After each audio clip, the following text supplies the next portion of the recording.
Halo semua, selamat datang di video materi mata kuliah perbandingan sistem kepartaian dan pemilu.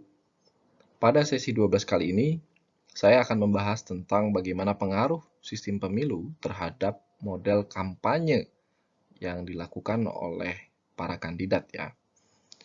Selamat menyaksikan.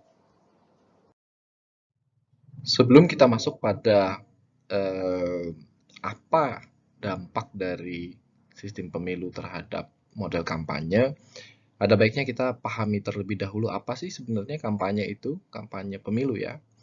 Jadi secara sederhana yang namanya kampanye pemilu itu dapat diartikan sebagai sebuah proses. Proses apa? Proses yang melibatkan kandidat, kemudian partai politik, tim kampanye, kelompok kepentingan, kemudian konstituen atau voters ya, di mana tujuan akhir dari proses ini adalah bagaimana si kandidat atau partai itu bisa mendapatkan dukungan suara dalam pelaksanaan pemilu. Nah, jadi tujuannya jelas. Untuk kandidat yang baru, itu harapannya adalah dapat terpilih, sedangkan kandidat petahana atau incumbent, tujuannya adalah agar dapat dipilih kembali. Nah, secara garis besar, kampanye pemilu itu dapat dibedakan menjadi dua orientasi ya. Yang pertama adalah apakah kampanyenya akan dipusatkan pada partai dalam hal ini atau reputasi partai atau mau dipusatkan kepada kandidatnya itu sendiri. Nah, disinilah kemudian kita bisa melihat bahwa ada pengaruh dari electoral system, sistem pemilu terhadap pilihan orientasi ini. Setiap kandidat dalam pemilu itu punya interest yang sama. Tujuannya kan adalah, interestnya adalah bagaimana memaksimalkan jumlah suara yang bisa didapatkan. Nah, untuk memaksimalkan jumlah suara ini, maka hal pertama yang harus dipikirkan oleh seorang kandidat adalah apakah saya akan lebih menekankan pada kampanye yang sifatnya menonjolkan aspek reputasi personal saya atau partai. Itu ya. Dua hal ini tentunya nanti akan sangat menentukan gaya kampanye di lapangan, kemudian dukungan pendanaan, pembangunan jaringan gitu ya, termasuk juga materi-materi kampanyenya. Bagaimana sih caranya menentukan apakah seorang kandidat itu akan menekankan pada kampanye personal atau kampanye eh, yang lebih bersifat pada reputasi partai? Nah, ini kuncinya ada di electoral systemnya. Atau lebih rinci ada pada formula alokasi kursi dalam sistem pemilu tersebut. Ya. Jadi disinilah sebenarnya dampak dari sistem pemilu terhadap model kampanye. Yang namanya apa namanya formula alokasi kursi itu akan menentukan insentif bagi seorang kandidat untuk lebih menekankan pada reputasi personalnya dia ketimbang reputasi partai. Gitu ya. Nah, formula ini sendiri terdiri dari 4 variabel dalam studi pemilu di ilmu politik. Yang pertama ballot, pool, votes, dan besaran distrik atau distrik magnitude. Kita bahas satu persatu. Variabel pertama adalah ballot ya. Variabel ballot ini mengacu pada sejauh mana sih partai politik atau party leaders, pemimpin partai itu memiliki kuasa atas ballot atau kertas suaranya. Jadi di sini berbicara terkait dengan party endorsement terhadap kandidat tersebut dan ranking di dalam kertas suara. Jadi party endorsement itu bicara tentang pilihan partai terhadap si kandidat. Apakah dia akan diletakkan apa namanya di ranking yang pertama gitu ya, di kertas suara itu dia berada di urutan pertama gitu, atau tidak gitu ya. Nah, bagi Kerry and Sugar, ini sangat mempengaruhi bagaimana kandidat nantinya akan menentukan pola kampanyenya. Gitu ya.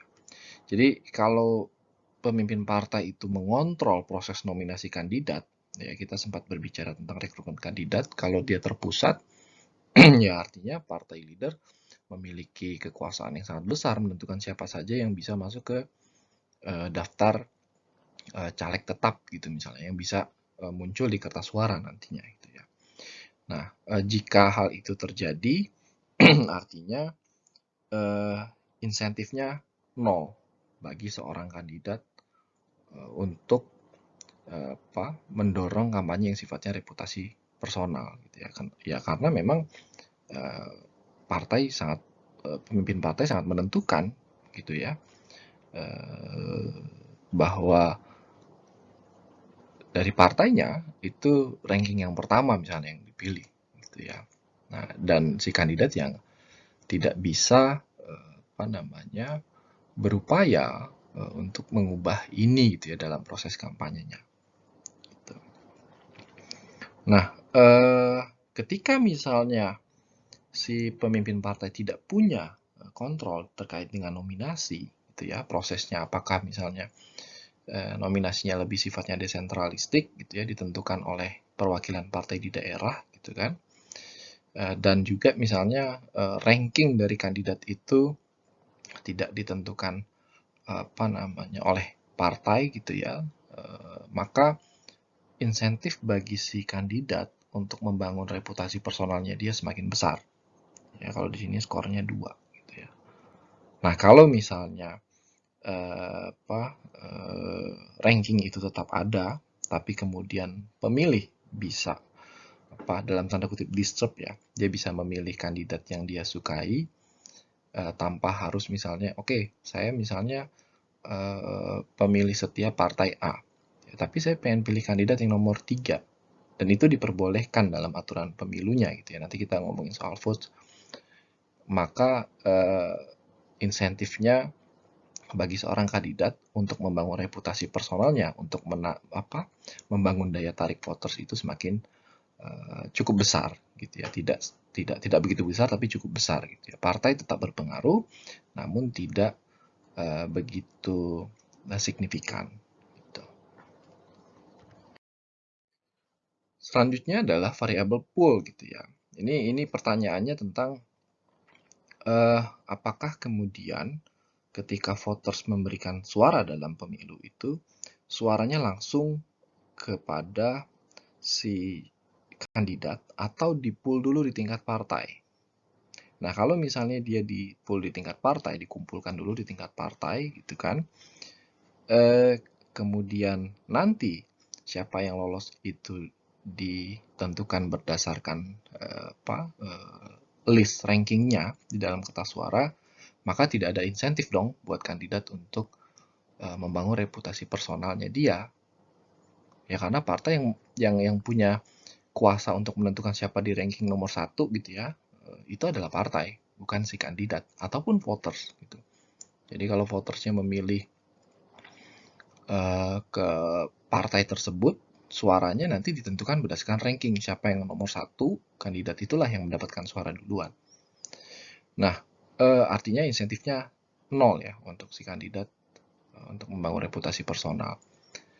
Insentifnya akan membesar ketika misalnya tidak ada pooling.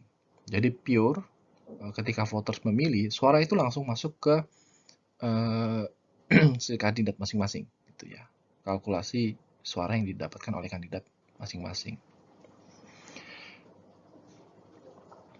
Kemudian ini juga berkaitan dengan variabel vote ya. Variabel vote ini bicara apakah si pemilih itu memilih untuk kandidat, memilih untuk atau memilihnya partai gitu ya. Jadi teman-teman ingat ada namanya close list dan open list gitu. Kalau close list kan yang namanya pemilih itu ya dia di kertas suara memang ada misalnya urutan atau daftar caleg gitu ya. Tapi yang dipilih itu adalah partai gitu ya. Hanya boleh mencoblos misalnya tanda atau logo partai di atasnya gitu ya. Atau misalnya ketika dia mencoblos di kandidat, suaranya tetap ditaruh di atas partai. Gitu ya. Ini closed list system. Artinya nanti siapa yang mewakili partai akan ditentukan oleh ranking di dalam daftar caleg tetap yang ada di kertas suara. Nah, kalau gitu kan artinya ya ngapain si kandidat capek-capek berkampanye karena memang suaranya masuk ke partai terlebih dahulu. Gitu ya. Tidak ada insentif untuk dia, si kandidat, membangun reputasi personal dengan konstituennya. Hal yang berbeda terjadi ketika misalnya dalam konteks open list. Gitu ya. Kalau open list biasanya kan suaranya langsung masuk ke kandidat tersebut, kan nggak ke partai. Jadi ya benar-benar kompetisi antar kandidat, baik di dalam internal partai sendiri gitu ya. Siapa yang bisa mendapatkan suara terbanyak, maka dia yang mewakili partai. Artinya kan mau tidak mau si kandidat punya insentif gitu ya, lebih besar untuk membangun reputasi personalnya dia di konstituen. Bagaimana dengan besaran distrik gitu ya. Nah, besaran distrik punya efek yang lebih sederhana sebenarnya terhadap model kampanye atau insentif seorang kandidat untuk membangun reputasi personal gitu ya. Jadi kalau besaran distrik itu asumsinya adalah gini. Dalam sistem pemilu yang sifatnya closed list gitu ya. Angka besaran distrik yang semakin besar atau jumlah kursi yang diperebutkan itu banyak gitu ya, maka akan menyebabkan si kandidat itu punya insentif yang lebih sedikit. Ya, dia akan punya interest atau punya kalkulasi yang lebih sedikit tidak logis bagi dia untuk membangun reputasi personal. Gitu. Kenapa gitu ya? Karena ya closed list system, kemudian jumlah distriknya besar, gitu kan. Closed list itu kan milihnya ke partai, gitu kan. Ya lebih baik saya kampanyenya fokus ke partai saja ketimbang saya, gitu kan. Bagaimana partai itu bisa mendapatkan suara lebih banyak, gitu kan. Nah, saya sendiri suaranya ya nanti lihat penghitungan jumlah suara yang didapatkan partai. Bisa jadi misalnya kalau saya ada di ranking nomor 2 gitu ya dalam daftar caleg partai di kertas suara, ya saya akan bisa terpilih gitu. Artinya ya dia tetap akan fokus ke bagaimana suara partai itu bisa dapat lebih banyak, sehingga nantinya partainya dapat alokasi kursi yang lebih banyak. Nah, itu untuk closed list system ya, besaran distrik. Bagaimana dengan open list gitu ya? Kalau dalam open list system misalnya besaran distriknya cukup besar gitu ya, ada 5 kursi misalnya diperebutkan. Ini kan secara logika artinya makin banyak orang yang kandidat yang berkompetisi gitu ya. Dan opsi untuk menang itu semakin besar, ada 5 kursi yang diperebutkan. Nah, ini kan benar-benar individual fighters gitu ya. Kita nggak bicara lagi partai, sehingga insentifnya itu semakin membesar bagi kandidat. Bagaimana caranya dia bisa benar-benar membangun reputasi dengan para calon pemilihnya, gitu ya. Membangun jaringan yang kuat, gitu, seperti itu. Jadi dalam konteks closed list, gitu ya, semakin besar distrik magnitude besaran distriknya, maka semakin rendah insentif untuk kandidat berfokus pada kampanye yang sifatnya membangun reputasi personal. Nah, namun gitu ya, sebaliknya dalam sistem pemilu yang sifatnya open list, semakin besar distrik magnitude, semakin banyak kursi yang diperebutkan, itu berdampak pada insentif yang lebih besar bagi para kandidat untuk membangun reputasi personalnya kalau dia ingin menang. Seperti apa sih dampaknya dari keempat variabel itu di dunia nyata ya terhadap model kampanye gitu ya. Saya ambil contoh di Indonesia gitu ya. di sini kita coba kalkulasikan dari pemilu 99 setelah apa namanya atau pada era reformasi dan era pasca reformasi ya 2004 dan seterusnya. Pemilu 99 itu kan modelnya PR dengan model close list. Ya, semuanya dikontrol oleh partai. Itu kan kalau teman-teman lihat barangkali ya arsip-arsip kampanye tahun 99 itu kan lebih banyak dipenuhi oleh model kampanye yang sifatnya bicara soal reputasi partai.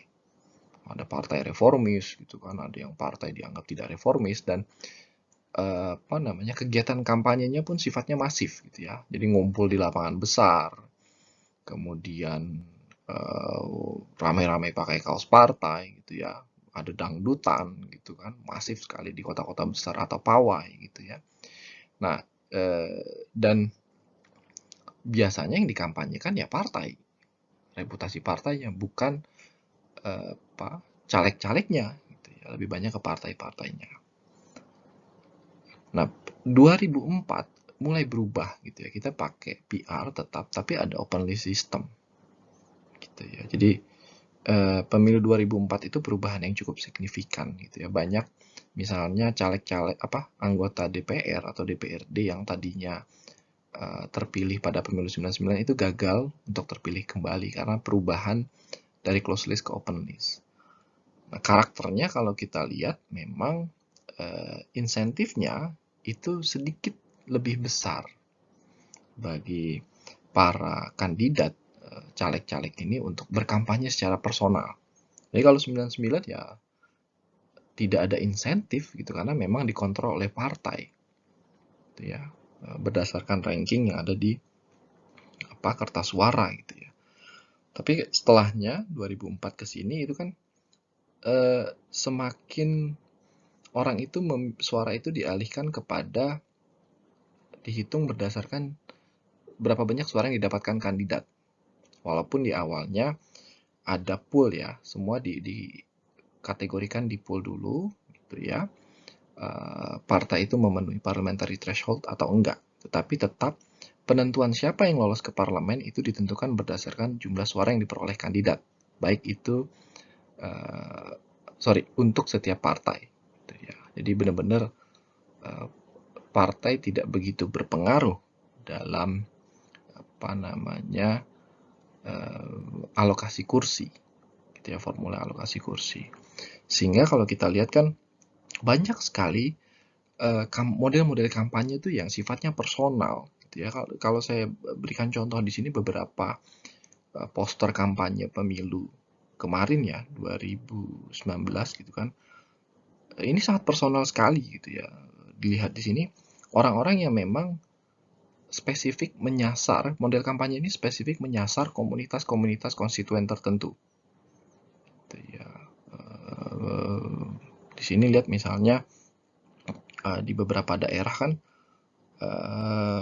caleg yang di Bekasi ini kan misalnya itu kan ada nama panggilannya gitu ya. Ini kan sangat personal sekali gitu ya. Bicara kefiguran dia untuk wilayah Bekasi dan Depok gitu. Kemudian ada juga ini caleg yang mendompleng misalnya bahwa dia adalah asistennya pedangdut terkenal, gitu ya, Raja Dangdut Indonesia. Ini sangat personal sekali.